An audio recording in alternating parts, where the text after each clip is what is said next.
something that I'd heard before that struck me as really important in our Juice Plus journey at Tony Robbins' Business Mastery. So I can't remember right now the name of the guy that created this. I'll be sure to let you know so you can study it more.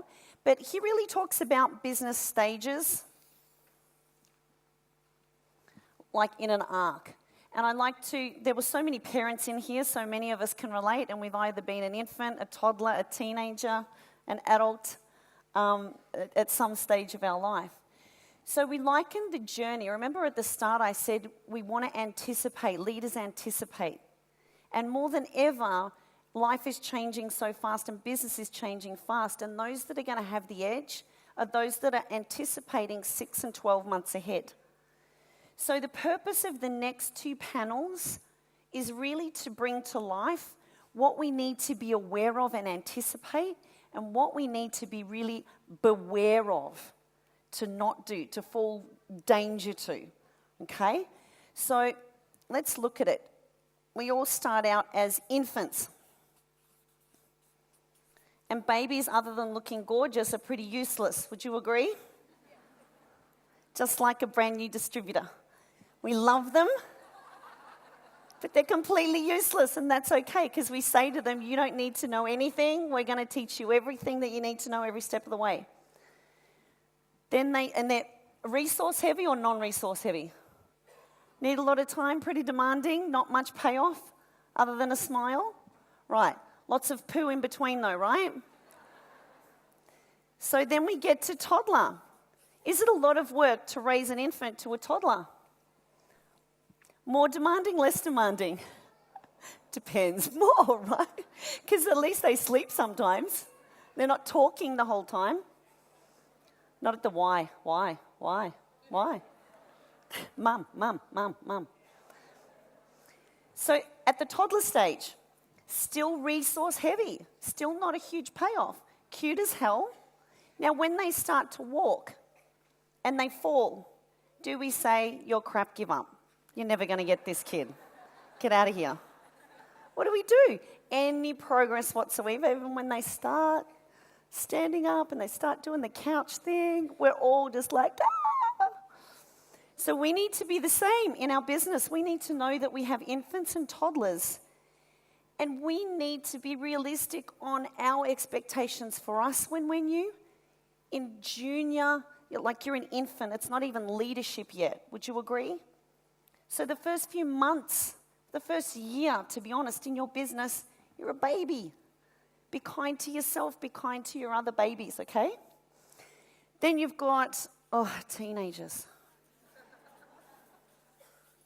I don't quite have a teenager yet. She's a tweenie. So teenagers, we know, they've got some skills now, and they don't really want to listen to you anymore. In fact, you annoy them, and they don't want to answer your calls anymore. And you just should leave them alone to work stuff out. Does this sound familiar? So this leaving the nest got me all emotional, because it is the greatest gift. It's raising a baby, it's raising a village, okay? And then we get to adult. This is when you've got a lot of skills and you're hopefully independent. You know how to cook pasta. Maybe you're already thinking about starting, a family of your own and having more of this. And then you get to prime. And this is where, in your business, so if you're relating this, which is what I want to do just really quickly, what we're going to focus on, adult and prime, I'm 9 years in, but I'm still anticipating what my, senior adult business is. And if I'm not careful, I'll be an aging adult. Okay? I'll be in the master years and I won't be evolving. Who knows companies that are just not evolving? And they're missing out. They've been relevant and amazing for 40 years, but suddenly they're losing their relevance. Harley Davidson, things like that, okay? So they've been at their top. We constantly have to anticipate. This is our competitive edge.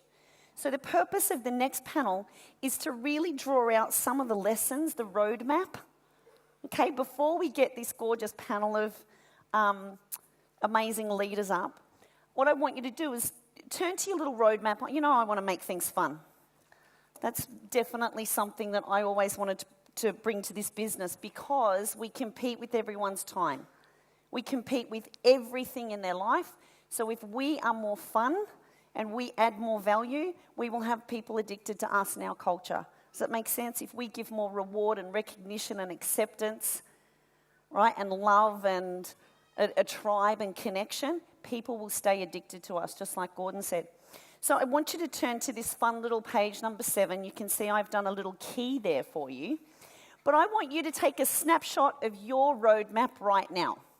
Hopefully it's going to evolve and change and be more detailed by the end of the day. But I want you to just have a really quick 1-minute snapshot on your roadmap. What kind of car are you in? Are you in a Lamborghini? Are you in a Boss Babe car? Nice. Cha-ching. Are you in a broken down old 74 Cortina? Are you in the driver's seat, or is the Debbie Downer in the driver's seat? What kind of fuel do you have? Is it beat yourself up fuel, or is it inspiration? What kind of things are on your road? Are you seeing cheer squads? Are you seeing happy people around you? Nice. Are you fueled with love, a community that has your back, a huge heartbeat, a tribe? What do you see on your road ahead? Very nice, Alex. So I want you to think about, because what you believe is what you find to be true every day, and it's what you focus on. It's your experience. So this isn't just a time to draw a silly little map. I actually really want you to delve here and think about, what does your map look like now? What story are you telling yourself? What belief do you have about how easy this is? Being realistic. Is there stop signs at every turn? Are there buzzards? I liked this little symbol. Are there buzzards circling around, waiting for you to crash and burn so they can say, told ya, was never going to work? So what do you see right now? And be really honest. So just for 4 minutes, have fun with this. Go.